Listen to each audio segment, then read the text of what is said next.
Morning class. जैसा कि आप देख पा रहे हैं यहाँ पर हमने कल संश्लित रेशों के प्रकार पढ़ने शुरू किए थे और रेयन हमने कर लिया था। रेयन को हम कृत्रिम रेशे बोलते हैं। कृत्रिम रेशम मतलब सिंथेटिक सिल्क, ठीक है, क्योंकि सिल्क बहुत महंगा होता है, नेचुरल जो मिलता है हमें सिल्क मौत से, लेकिन कृत्रिम रेशम एज़ कंपेरिजन टू सिल्क के बहुत सही होता है, सस्ता होता है। तो अब हम आते हैं उसके अगले टाइप पे, नाइलॉन। नाइलॉन का आपने डेली बहुत यूज़ होता है। नाइलॉन के फाइबर्स बहुत जगह यूज़ होते हैं, बहुत स्ट्रॉन्ग होते हैं ये। तो नाइलॉन क्या होता है? ये भी एक मानव निर्मित रेशा होता है, मैन मेड फाइबर होता है नाइलॉन। इसे 1931 में बनाया गया था। ये अब बनाया कैसे जाता है?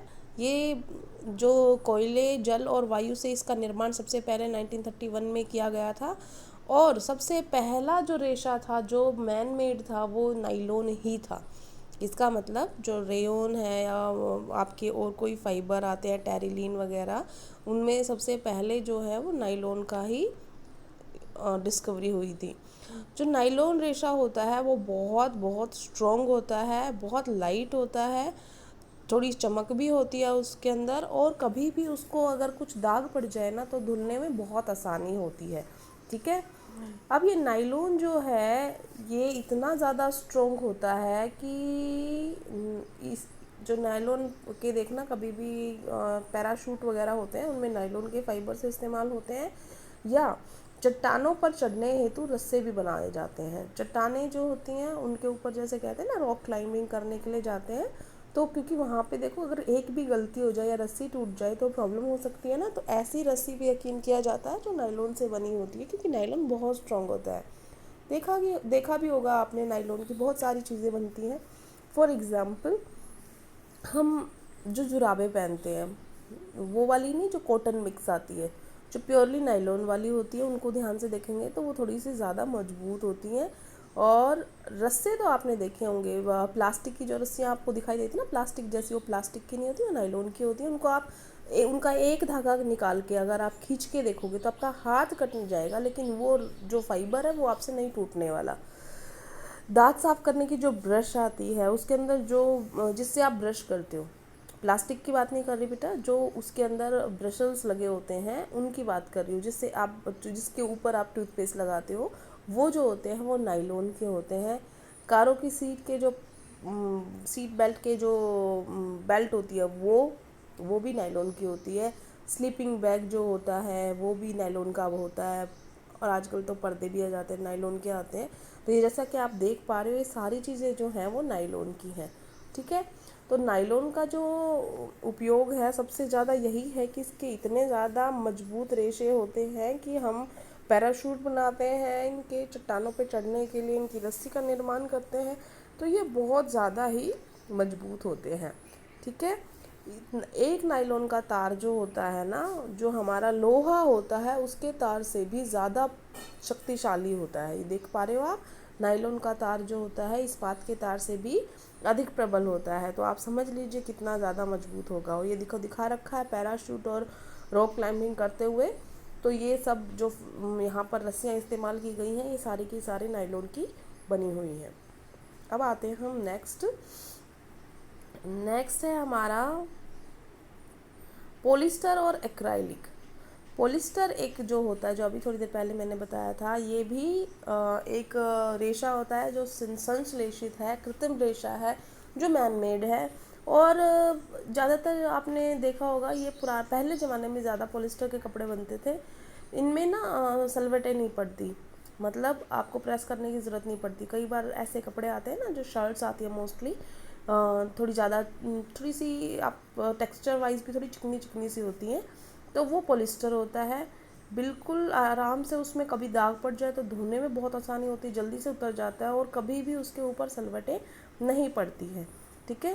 तो पॉलिएस्टर में कई एग्जाम्पल हैं, उसमें से टेरिलीन जो है वो सबसे मोस्ट पॉपुलर है जिसे यूज़ किया जाता है।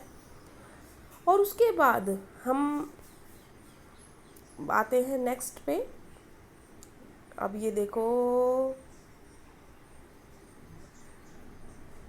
अब ये देखो, ये आपसे एक ब्रैकेट है, उसने पूछा है कि मेरी माँ जल के लिए सदैव पेट बोतलें और चावल तथा चीनी संचयन के लिए पेट जार ही खरीदती है।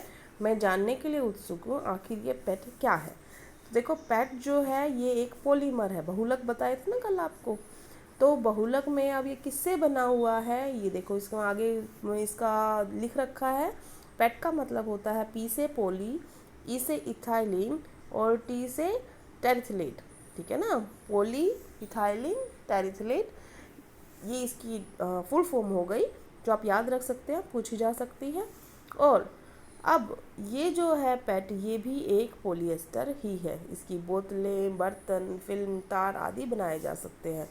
ठीक है, तो अब पॉलीएस्टर का मतलब क्या है अगर आपको बताया जाए तो पॉलीएस्टर, जैसे आपको पॉलीथीन को तोड़ के बताया था, तो पॉली मतलब मैनी, इथीन मतलब मॉलिक्यूल, ऐसे ही पॉलीएस्टर, पॉली प्लस में एस्टर। एस्टर जो होता है बेटा एक रसायन होता है जो जिसके बार बार बार बार जुड़ने से पॉलिस्टर बनता है। एस्टर जो होते हैं ज़्यादातर बहुत सुगंध वाले होते हैं, फलों के अंदर जो गंध होती है वो एस्टर की वजह से ही होती है। तो पॉलीएस्टर जो है, इसमें कई एग्जाम्पल आपने पढ़ लिए हैं आज, जैसे टेरिलीन है, पेट है, ये सब क्या है, ये पॉलीएस्टर से बने हुए हैं। आपने कई कपड़ों के नाम सुने होंगे, जैसे पॉलीवूल, पॉलीकोट, टेरिकोट। टेरिकोट तो बहुत सुना होगा। तो आदि नामों से ये सब बेचे जाते हैं, ये सारे पॉलीएस्टर हैं। ठीक है ना। तो अगर कुछ ज़्यादा थोड़ा सा उसके अंदर क्या कर देते हैं हम, जो पॉलीकोट और पॉलीएस्टर है इनमें कपास का मिश्रण हो जाता है, जो पॉलीवूल होते हैं उसमें पॉलीएस्टर का ऊन के साथ कर देते हैं। ठीक है ना। देखो नाम से ही पता चल रहा है, जैसे हमने किया पॉलीकोट, तो पॉलीएस्टर लिया और कोट मतलब कॉटन वाला कोट। तो घबराना नहीं है, आपने पॉलीकोट पूछा है तो पॉलीएस्टर और कॉटन को मिला के बनाया गया है। और पॉलीवूल, पॉलीएस्टर और वूल मतलब ऊन को मिला के बनाया गया है पॉलीवूल। ये सब किससे बने हुए हैं, एक तरीके से पॉलीएस्टर से ही। जो हम सर्दियों में स्वेटर पहनते हैं, शॉल कंबल ओढ़ते हैं, ये भी ज़्यादातर हम जो होते हैं संश्लेषित रेशे वालों ही पहनते हैं। मेन जो नेचुरल तरीके से जो ऊन बनाई जाती है वो तो बहुत महंगी मिलती है। तो इस वजह से ऐसे रेशे जो ऊन के जैसे दिखाई देते हैं उनको हम, अगर मैन मेड बनाए जाते हैं तो उनको हम बोलते हैं एक्राइलिक फाइबर्स।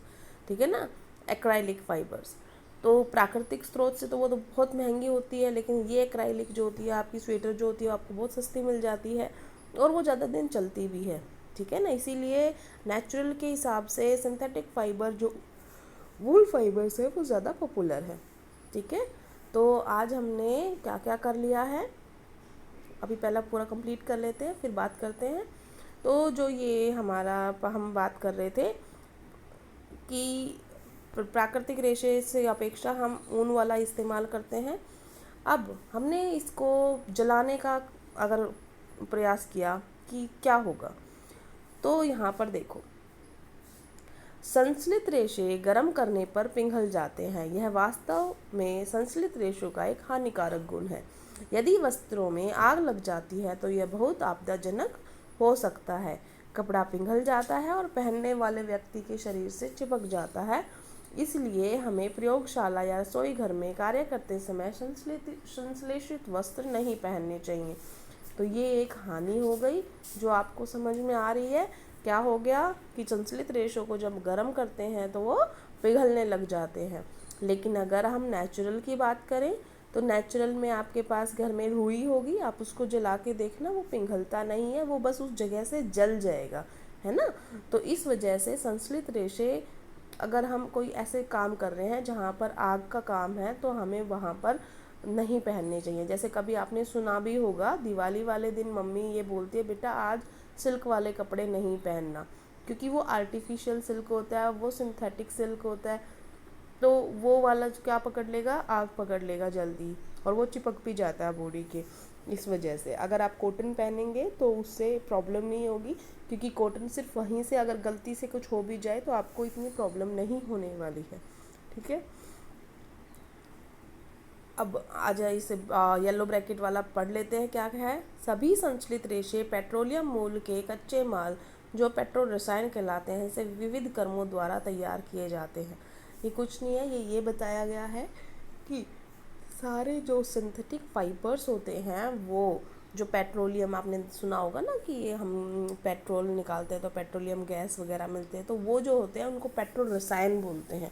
जो भी उस नीचे से जो केमिकल मिलते हैं तो मोस्टली वो उन्हीं से चेंज कर करके मिलते हैं, तो इनको पेट्रो रसायन से ये बनाए जाते हैं। ठीक है, तो आज हमने क्या कर लिया है, आज हमने ये कर लिया है कि जो सिंथेटिक फाइबर्स हैं वो कई टाइप के होते हैं। उनमें से हमने रेयन पढ़ा था, जिसे हम सिंथेटिक सिल्क कहते हैं, कृत्रिम रेशम कहते हैं। नाइलॉन पढ़ा, जो बहुत ज़्यादा मजबूत होता है। उसके बाद हमने पढ़ा था पॉलीएस्टर। पॉलीएस्टर जो होता है उसमें हमने बोला था कि अगर पॉलीएस्टर है तो उससे हम बहुत सारे परिधान हम बनाते हैं। उसमें परिधानों में 2 वैरायटी बता दी थी पॉलीएस्टर में, एक पॉली वूल, एक पॉली कोट। पॉली कोट में हम कॉटन मिक्स कर देते हैं पॉलीएस्टर में, और पॉली वूल में हम पॉलीएस्टर के साथ वूल मिक्स कर देते हैं। और उसके बाद हमने बताया था कि एक्राइलिक होते हैं वूल फाइबर्स, जो बिल्कुल वूल जैसे दिखते हैं। तो ऐसे हम फिर गर्म बनाने वाले, जो सर्दियों में हमें एहसास कराए गर्मी का, तो वो वाला सारे ये किससे बनाए जाते हैं, एक्राइलिक से बनाए जाते हैं। तो आज हमने इतना कर लिया है, आज के लिए बहुत है। Thank you class.